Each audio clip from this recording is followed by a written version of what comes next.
안녕하세요. 아하 신약예술 통독 길라잡이 8강 두 번째 시간입니다.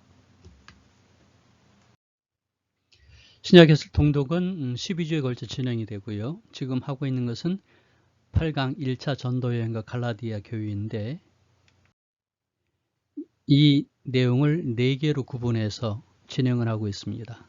오늘은 그 두 번째가 되는 갈라디아 교회 개척에 대한 내용을 다루겠습니다.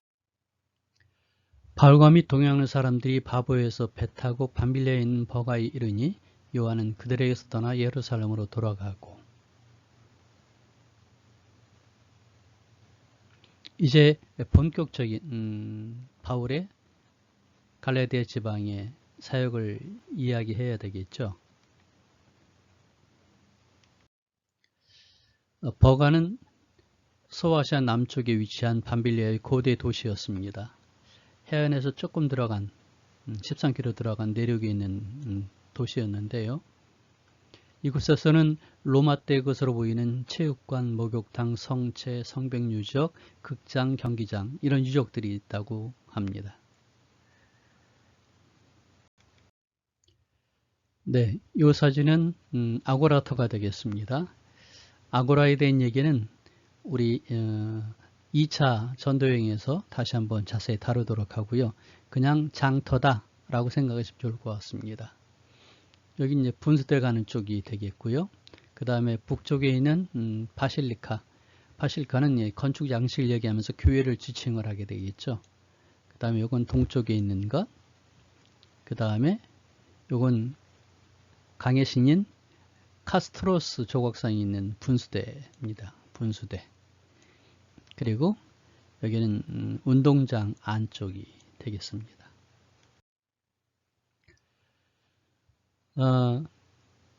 전도여행에 우리가 해결해야 될 하나의 문제가 있죠. 바울과 및 동행하는 사람들이 바보에서 배 타고 밤빌리아에 있는 버가 이르니 요한, 마가 요한은 그들에게서 떠나 예루살렘으로 돌아가고. 성경 읽으실 때마다 이 부분에 대해서 어떤 생각이 있으십니까? 학자들은 보통 이런 얘기를 합니다. 마가 요한이 떠난 이유는 사전에 구브로까지만 동행하기로 했기 때문에, 또 한 가지는 삼촌 바나바를 따라왔는데 바울의 선교의 주도권을 잡으니까 바나바가 소유된 데 대한 불만 때문이다. 흔히 2번 얘기를 하죠. 그 다음에 세 번째로는 고향을 떠나게 되니까 집이 그리워서 좀 유치하죠. 이런 얘기도 종종 합니다. 그 다음 용기 부족으로 여행을 포기했다. 구브로 섬을 이렇게 사역하면서 바울이 채찍에 맞기도 하고 그랬잖아요. 그런 어려운 것들을 보면서 이게 무서운 일이구나 하고 포기했다는 얘기죠. 그 다음에 다섯 번째로는 바울이 풍토병에 걸려서 겁을 먹었다. 그러니까 구브로 사역에서 풍토병이 걸렸는데 전도 사역이 이런 일들이 비일비재하다라고 생각을 했다는 것이 되겠죠. 사실은 이 이야기들은 대부분 부정적입니다. 근데 저는 그거보다는 차라리 마가에 대해서 긍정적으로 보는 게 어떨까 생각합니다. 골로새서에 보면 마가가 할레파였는데, 할레파라는 건 뭐죠? 유대교에 가깝다는 거죠. 유대교에. 그래서 예수를 믿어도 할례는 받아야 된다라고 생각하는 히브리파 그리스도인들 얘기가 되겠는데, 거기에 반해서 바울은 그렇지 않아서 불만이 있어서, 그러니까 열심히 있는 마가가 어떤 면에서는 소극적인 바울의 처사에 불만을 품었다. 그래서 떠났다라고 얘기하는데 저는 여기에 더 관심이 있습니다. 하지만 아무튼 중요한 것은 바울이 섭섭했다는 거죠. 그게 실망하고 상심해서 15장에 보면은 2차 전도여행 때 마가 요한 때문에 바나바하고 다투잖아요. 하지만 그 뒤에 보면 바울과 마가 요한이 화해했고 바울이 이 마가를 칭찬합니다. 그리고 좀 더 보면은 마가는 베드로의 설교 통역자가 됐었거든요.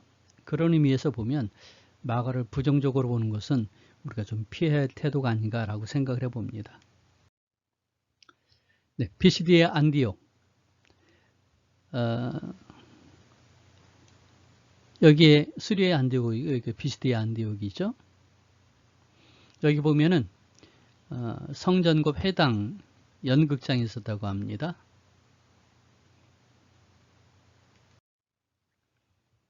비잔틴 때 이 교회터, 비잔틴 시대의 교회터가 되고요. 그 다음에 기둥 남은 거가 되겠고, 유적지를 갖고 있는 오늘날의 피시디 안디옥입니다. 그들은 버가에서 더 나아가 피시디 안디옥에 이르러 안식일에 회당에 들어가 앉으니라 라고 한 절로 얘기되는데, 저는 이 더 나아가가 상당한 시간이 걸렸으니까 사도행전 13장 14절에서 우리가 성경 읽기를 좀 멈춰야 되지 않을까라고 생각을 해봅니다. 자, 버가에서 피시디의 안디옥을 갑니다. 그리고 이고니온을 가죠. 그리고 루스더를 갑니다. 근데 이게 사실은 세바스테데로라고 하는 길입니다. 보시면은 지금의 고속도로거든요. 버가에서 피시디 안디옥을 가는 고속도로가 되는데, 이게 토르스 산맥이 있어서 아주 험한 곳입니다. 지금은 고속도로가 있긴 하지만 옛날에는 그렇지 않았겠죠. 그리고 여기에는 사정들이 좀 있어요.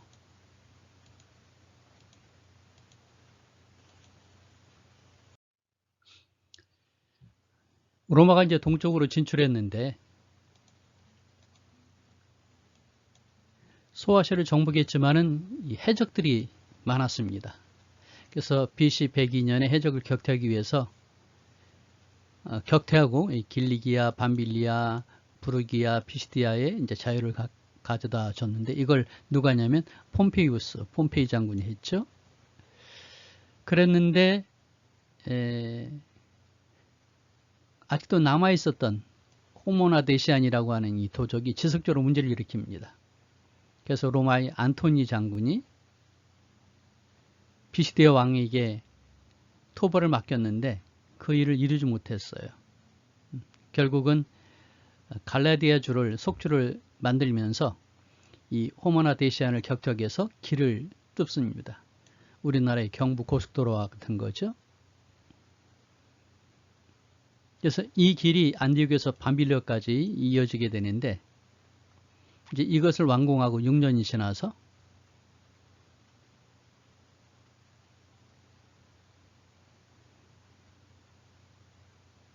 또 두 갈래 길을 더 만들었습니다. 또 지선도로도 만들기도 하고요. 그래서 이게 길이 좋아지니까 로마군이 쉽게 작전을 할 수 있어 가지고 주전 3년에 드디어 호모나 데시안 부족을 소탕할 수 있었답니다. 근데 1세기 말까지 계속 이런 일이 있었다고 그래요. 그러니까 사도 바울도 어려움을 겪었을 텐데, 우리가 잘 아는 고린도서 11장에 있는 얘기잖아요. 여러 번 여행하면서 강의 위험과 강도의 위험과 동족의 위험과 이방인의 위험과 시내의 위험과 광야의 위험과 바다의 위험과 거짓 형제 중의 위험을 당하여 그랬는데, 강도의 위험이 나오죠. 아마 쉽지 않게 이런 일이 있었던 것 같아요. 당시에는 이렇게 고속도로가 있어도 겨울철에는 이동을 하지 못하고, 이제 그 로마 수비대가 한 100여 명 되는 수비대가 이동을 할 때 상인들이 그 뒤를 따라서 이동을 했다고 하는 얘기도 있기도 합니다. 그러니 바울과 바나바 둘이 전도 여행을 한다는 건 얼마나 힘들고 어렵겠습니까? 그런 의미에서 우리가 사도행전 13장 14절을 읽을 때는 이런 느낌을 갖고 읽었으면 좋겠습니다. 회당입니다. 피시디아 안디옥에 회당에 들어가서 설교하는 내용이 나오죠. 그러므로 형제들아 하면서 얘기를 합니다. 보라, 멸시하는 사람들아, 너희는 놀라고 멸망하라. 내가 너희 때를 당하여 한 일을 행할 것이니 사람이 너희에게 일러줄지라도 도무지 믿지 못할 일이라 하였느니라. 이건 하박국 1장 5절에 있는 말씀인데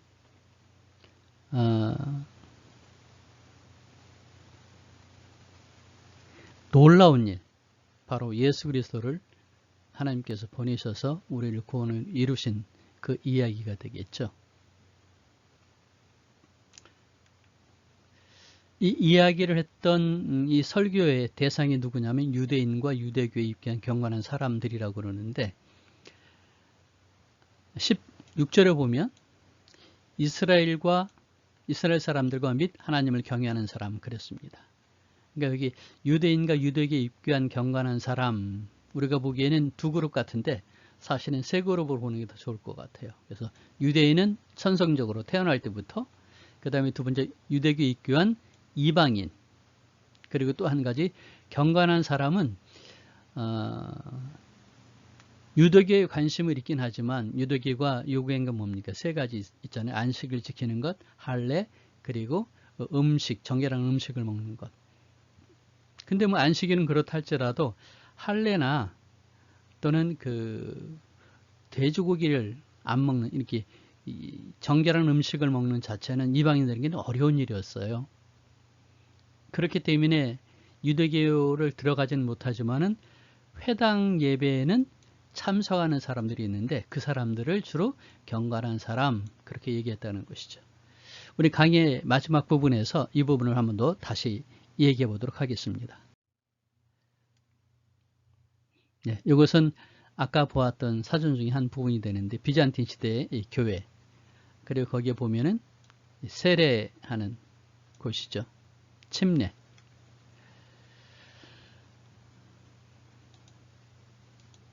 그 다음 안식일에는 온 시민이, 그러니까 이 설교를 들었던 사람들이 다시 한번 요청을 하죠. 다음 안식일에도 우리에게 이 말씀을 전해다오 해가지고 온 시민이 거의 다 하나님의 말씀 듣고자 모였다고 얘기합니다. 대단하죠? 왜 마가는 그렇게 했을까?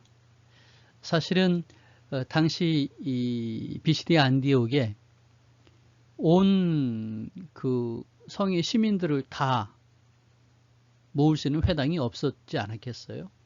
하지만은 이렇게 묘사한 것은 바울의 설교가 성공적이었다는 걸 강조하기 위한 표현이 아니었을까라고 생각합니다. 그리고 내가 너를 이방의 빛으로 삼아 너로 땅끝까지 구원하게 하리라 하는 이 말씀은 이사야 42장 6절, 49장 6절에 있는 말씀을 이제 인용을 한 겁니다. 왜 구태여 이것을 했을까 하면은 이 말씀이 이사야를 통해서 주신 말씀이었는데 이 예언의 내용과 연관시켜 볼 때 바울은 이 예언의 내용을 전파하는 자신들이 선택되었음을 마가가 이야기하기 위해서 인용하지 않았을까라고 생각을 합니다. 그러니까 이방인의 빛, 이방인에게 선교하는 사도 바울을 얘기할 수 있게 되겠죠. 이제 이고니온으로 가게 되죠. 이에 이고니온에서 두 사도가 함께 유대인의 회당에 들어가 말하니 유대와 헬라의 허다한 무리가 믿더라. 네, 이 유대와 헬라는 이제 지역을 말하기보다는 그 인종을 말하겠죠. 유대인들과 헬라인들. 그러나 순종하지 않은 유대인들이 이방인들의 마음을 선동하여 형제들에게 악감을 품게 하거늘 두 사도, 그래서 두 사도를 이야기합니다. 두 사도가 오래 있어. 그냥 읽으시면 넘어갈 수 있는데 사실은 이건 생소한 일입니다. 보통 사도 그러면 아포스톨로스 해가지고 보냄을 받은 자를 얘기하는데 이건 복음서에서 제자들, 12제자를 지칭하게 되는 거죠. 그런데 12제자가 아닌 다른 사람에게 사도라는 명칭을 붙이게 된 최초의 사례가 됩니다. 물론 바울이 자기의 서신서에서 자신의 사도됨을 강조한 적이 있긴 하지만요. 그래서 본서의 저자가 바울과 바나바에게 사도의 칭호를 적용시켰다는 것은 당시 초대교회에서 바울과 바나바의 지위가 사도로서 인정받을 수 있었다라는 사실을 우리가 볼 수 있게 되겠고요. 그 다음에 더 나아가서는 예수님을 직접 수행한 12명의 제자 외에도 폭넓게 사도라고 하는 이름이 사용되었을 수도 있었겠다라는 사실을 생각해 보게 됩니다. 이고니온, 뜻은 양의 가슴 그랬는데 오아시스에 있는 옛 도시입니다. 여기에서 2차 전도여행을 할 때 디모데를 픽업을 할 수 있었죠. 이고니온은 헬레나 교회인데, 헬레나는 누군지 아시죠? 기독교를 로마의 국교로 인정한 공인한 콘스탄틴 대제의 어머니죠. 이고니온 시내에 있는 바울 기념교회 내부고, 그 다음에 이제 문이 있는 곳입니다.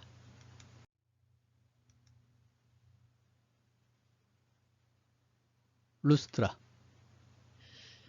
루스트라에 발을 쓰지 못하는 한 사람이 앉아 있는데 나면서 걷지 못하게 되어 걸어본 적이 없는 자라.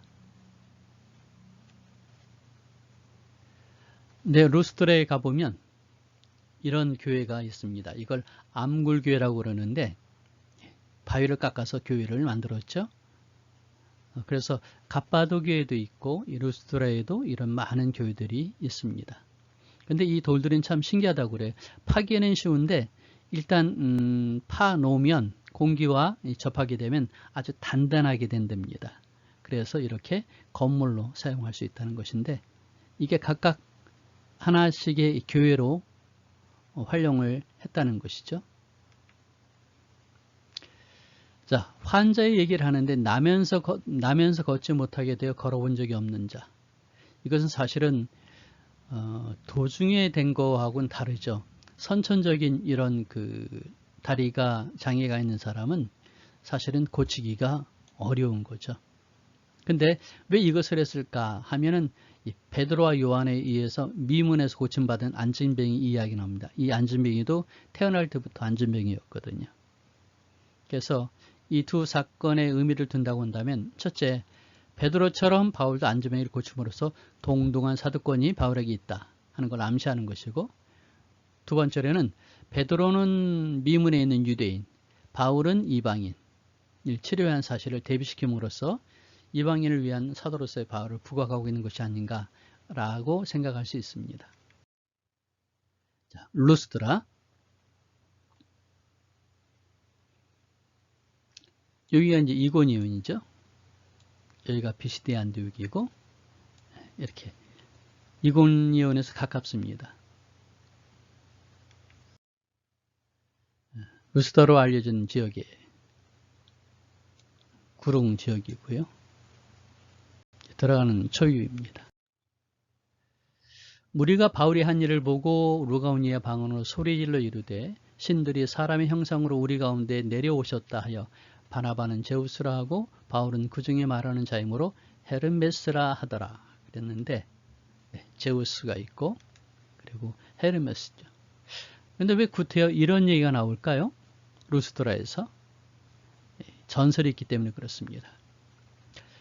루스드라의 전설에 보면 제우스 헤르메스가 사람 형상을 가지고 이곳을 방문했대요. 근데 사람들이 신으로 알아보지 못하고 냉대하고 배척했답니다. 그런데 그때 빌레몬과 그의 아내인 바우시스가 두 신을 자신들의 집으로 영접하여서 후하게 대접을 했습니다. 그리고 얼마 후에 신의 저주로 홍수가 나서 그 사람들이 무려 잠겨 멸망할 때 신을 환영한 이 두 사람만 살아남았다는 것이죠. 그래서 나중에 이 사람이 살던 집이 신전이 되고 그들은 제사장이 되고 그래서 그 마을을 지키게 되었다는 전설이 루스드라에 있습니다.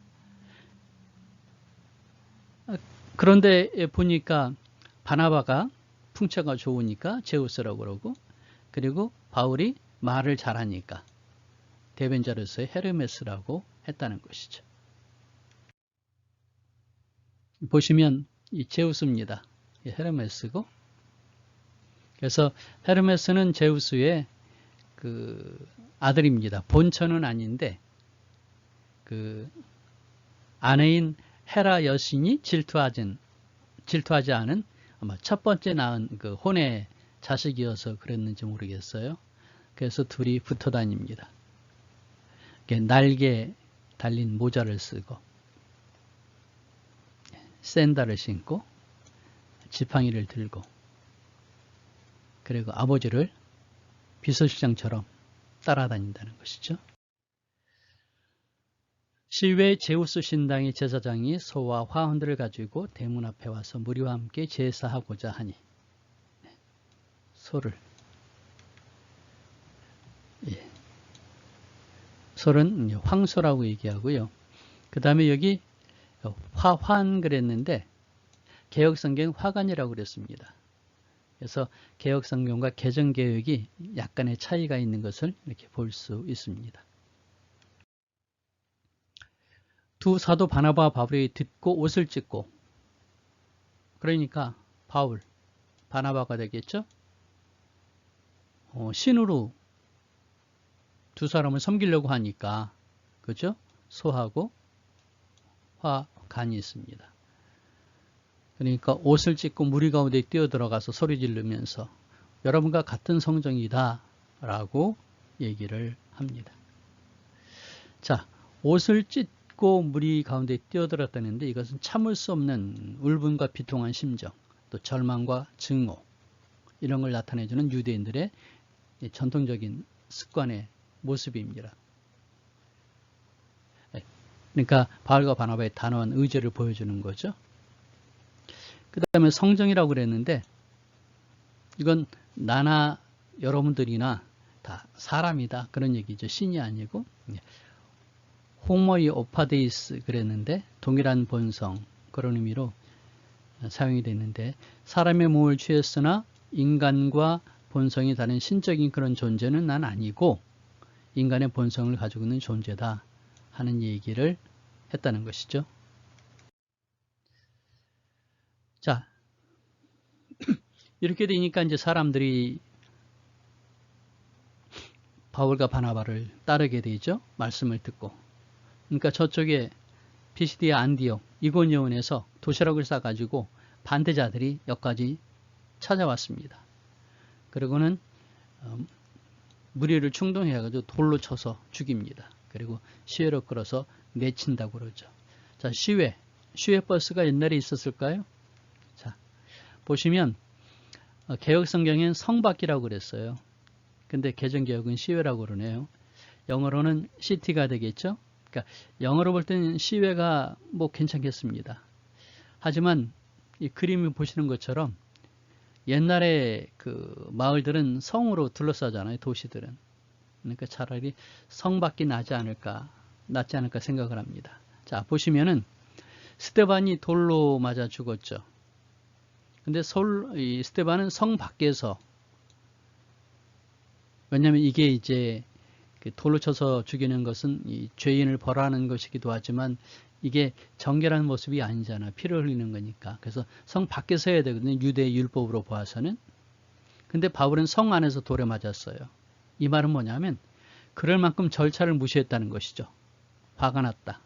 절차를 무시할 정도로 격분해 있었다 하는 것을 볼 수 있습니다. 그러니까 이들의 박해가 스데반이 당한 것보다 더 잔인한 것이었다는 것을 짐작할 수 있죠. 네, 성경을 읽으시면서 이런 부분까지 이렇게 생각하고 느끼시면은 사도 바울의 이 그 대단한 열정과 헌신, 그리고 하나님의 도구로 사용되시는 그 아름다운 모습을 우리가 느껴볼 수가 있습니다. 더베로 가게 되죠. 제자들이 들었을 때 바울이 일어나 그 성에 들어갔다가 이튿날 바나바와 함께 더베로 가서 복음을 그 성에 전하여 많은 사람을 제자로 삼았다고 그러죠. 더베. 갈라디아 땅인데, 네. 이걸 텔이라고 그러죠. 이런 것을. 인공 K. 그렇게 말할 수 있는데, 이제 여기에 폐허가 되면 바람 불어서 이렇게 언덕이 쌓이고 또 언덕이 쌓이고 산은 아니고요. 그래서 이것을 발굴해 보면 과거의 유적들을 발견할 수가 있다는 것이죠. 여리고 같은 경우는 3층으로 쌓여서 3개의 도시를 발굴했다 하는 그런 얘기가 있습니다. 이튿날 바나바와 함께 더베로 가서 복음을 그 성에 전하여 많은 사람을 제자로 삼고 더베에서 그리고는 다시 어디로 갔느냐? 이리 가는 게 아니고 루스드라, 이고니온, 안디옥으로 돌아갔다는 얘기죠. 왜 그랬을까 하는 것입니다. 지금 여기 더베에서 수리아 안디옥까지는 147km입니다. 더 중요한 건 여기 막 지나면 길리기아 다소라고 바울의 고향이 있어요. 오랫동안 고향을 떠나 있던 바울이 요 산만 넘으면, 요 산을 넘으면 바로 길리기아 다소가 되는데, 고향을 들르고 그 다음에 이어서 바로 베이스 캠프인 안디옥까지 갈 수 있는데 왜 돌아갔을까 하는 것입니다. 여기 이야기하고 있죠. 제자들의 마음을 굳게 하여 이 믿음에 머물러 있으라고 권하고, 우리가 하나님의 나라에 들어가려면 많은 환난을 겪어야 할 것이라 권면하면서 교회에서 장로들 택하여 금식 기도하며 그들을 믿는 주께 위탁했다고 그러는데, 바꿔 말하면 교회를 세운 것이죠. 이게 이제 갈라디아 교회들이 되는 것입니다. 그러니까 바울이 직진하지 않고 유턴한 것은 하나님의 교회를 생각하고 계획하고, 그리고 목자로서의, 목영자로서의 그 헌신의 모습을 볼 수 있게 됩니다. 그래서 아탈리아로 갔습니다. 아탈리아는 항구가 되는데 버가 옆에 있는 항구죠.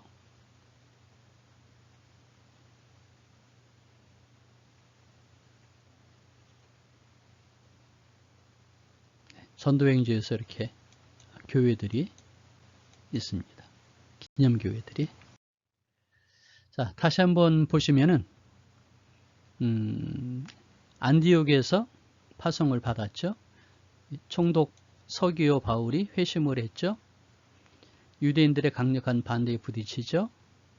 그 다음에 사려모를 피해서 이고니온으로 피신하죠. 여기 이고니온에서 신으로 오해를 받습니다. 그리고 여기서 돌로 죽을 만큼 맞은 다음에 더베로 가서 전도행을 하고, 그러고는 다시 또 돌아갑니다. 이게 우리가 살펴보았던 1차 전도 여행입니다. 그래서 우리가 기억해야 될 것은 크게 4개의 도시입니다. 비시디아 안디옥, 이고니온, 그리고 루스드라, 더베. 4개만 외우시면 돼요. 거기에 이제 덧붙여서 수리아의 안디옥. 여기 실리기아인데 셀루키아 그런데 실리기아죠. 그 다음에 구브로 섬의 살라미, 그리고 바보, 그리고 버가. 올 때는 버가를 들어서 이 아탈리아 또는 안달리아, 여기를 거쳤다는 것이죠.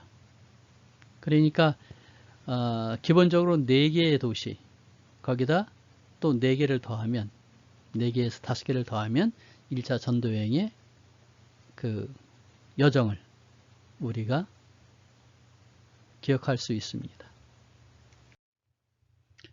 자, 바울의 선교 대상으로 하나님을 경외하는 자가 나오게 됩니다. 하나님을 경외하는 자, 아까 조금 말씀드렸었죠. 이 주제를 통해서 우리가 알 수 있는 것은 바울의 선교 여행의 전반적인 성격을 알 수 있고요.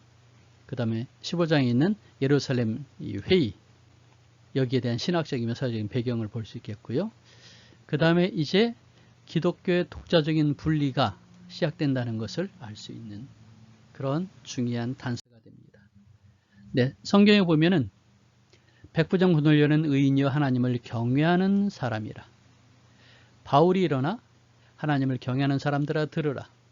이 유대인들이 경건한 기부인, 그리고 자세곡감 장서서 하나님을 섬긴다는 것은 경외한다는 말이죠. 회당에서는 유대인과 경건한 사람들, 거기서 옮겨 하나님을 경외하는, 해서 성경에 나오는 이 경외하는 자, 이 내용들을 우리가 쭉 모아서 읽어보면 그 내용을 어느 정도 분류하고 정리할 수 있습니다. 자, 하나님을 경외하는 자가 과연 누구일까 하는데, 보시면은 주전 1세기부터 주 1세기 200년 동안 유대교가 다른 때와는 달리 활발하게 선교합니다. 이것은 당시에 그 힐렐 때문에 그런 것 같아요. 샴마이 힐렐 그러죠. 랍비 힐렐이 동료 인간들을 사랑하고 그들을 토라로 이끌어라. 근데 동료 인간은 이방인들이거든요. 토라로 이끌어라 해서 유대교가 활발히 선교했습니다. 그 다음에 이제 이 아디아벤이라고 하는 나라는 국가적으로 개종을 했죠. 그리고 사도행전에도 보면 로마로부터 온 나그네, 곧 유대인과 유대교에 들어온 사람 해서 유대교로 개종한 것이 서술되고 있습니다. 유대교에 입교했던 안디옥 사람 니골라 이런 말도 그러죠. 당시의 분위기가 어땠느냐 하면 이 로마인들은 이 하나님을 섬기는 사람들에 대해서 가까이 하기에는 먼 당신이긴 한데 두 가지 감정을 가진 거죠. 이렇게 거부하는 것도 있지만 속으로는 또 끌리는 마음이 있었다는 것입니다. 왜 그럴까요? 그 첫째는 유대교가 가지고 있는 그 모습이 성적인 의미가 없는 상징들. 사실은 당시에 그 대부분의 그 종교나 신들이 다 성적인 그런 모습을 갖고 있거든요. 상징들이. 그런데 유대교는 근엄한 하나님을 섬기잖아요. 그것을 좋아했다는 것이죠. 그러니까 그리스 신화나 로마 신화에 나와 있는 그 신화들의 천박한 지극히 인간적인 모습 그게 아니고, 두 번째로는 유대인들이 당시에 보면 보편적으로 음란하고 퇴폐적인 그런 모습들이었었거든요. 근데 유대인들은 그렇지 않다는 것이죠. 그게 유대인에 대한 또 유대교에 대한 관심을 갖게 했던 것입니다. 세 번째로는 유대인들의 그 영적이며 학문적인 목적을 중시하는, 그리고 가족에게 헌신하는 그 모습이 부러웠다는 것이죠. 그러면서 유대교에 관심을 갖는 사람들이 나타나게 됩니다. 당시 로마 제국이 7천만 명이었다고 합니다. 그 가운데 유대인들이 700만 명입니다. 근데 재미있는 것은 그 700명 가운데 순수한 유대인은 400만이고요. 그 다음에 유대교로 개종한 사람들이 300만이라는 겁니다. 그것은 이방인이죠. 이방인. 하지만 이 300만 명도 놀라운 숫자긴 한데 더 많은 사람들이 밖에 있었어요. 왜냐하면 유대교에 들어가려면 할례를 받아야 되는데 이게 참 어려웠습니다. 그 다음에 정결한 음식을 먹어야 되는데 그것도 쉬운 일이 아니잖아요. 그걸 못하면 유대교에 들어갈 수 없었거든요. 그러니까 유대교를 좋아는 하지만 유대교에 들어가지 못하는 사람들이 회당 예배에 참석을 했는데 그 사람들이 바로 하나님을 경외하는 사람이었다 하는 것입니다. 자, 우리 또 하나 봐야 될 것은 바울은 이방인의 사도고 베드로는 유대인의 사도다. 그렇게 말할까요? 네, 갈라디아서 보면 야고보와 게바와 요한도 내게 주신 은혜를 알므로 나와 바나바에게 친교 약속을 하였으니 우리는 이방인에게 그들은 할례자에게 가게 하려 함이라. 예, 처음에는 잠정적으로 선교 구역을 확정을 했어요. 하지만 머지않아 충돌이 야기됩니다. 이게 너무 애매한 부분이어서요. 볼까요? 고넬료 사건 이후에 베드로가 뭘 했냐면 예루살렘에 있지 않고 순회 사역을 했습니다. 근데 베드로는 어디 가서 순회 사역을 합니까? 회당을 갔죠. 회당. 근데 바울은 어땠습니까? 바울도 역시 회당으로 갔어요. 그래서 바울과 베드로의 사역의 공통분모가 하나님을 경외하는 사람들이었다는 것이죠. 그런데 사실은 회당을 사용할 때 보게 되면 베드로는 회당에서 유대인들을 주로 만나게 되고, 그 다음에 바울은 그 메시지 자체가 유대인보다는 이방인들에게 더 어필하는 내용을 다루죠. 그래서 할례도 안 해도 된다. 정결한 음식도 괜찮다. 하는 그런 뉘앙스를 가지고 있으니까 이방인들이 따라오게 되죠. 그래서 공통분모인 하나님을 경외하는 자에 대한 것을 하긴 했지만 그래도 흐름상으로 봐서는 바울은 이방인을 그리고 베드로는 유대인의 사도로서의 그런 특징들을 보였다라고 정리할 수 있을 것입니다.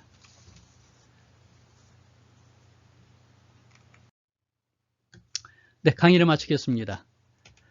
혹시 강의를 들으시면서 자료를 필요로 하시거나 아니면 강의를 필요로 하시면 저에게 연락을 주시면 함께 협력하도록 하겠습니다.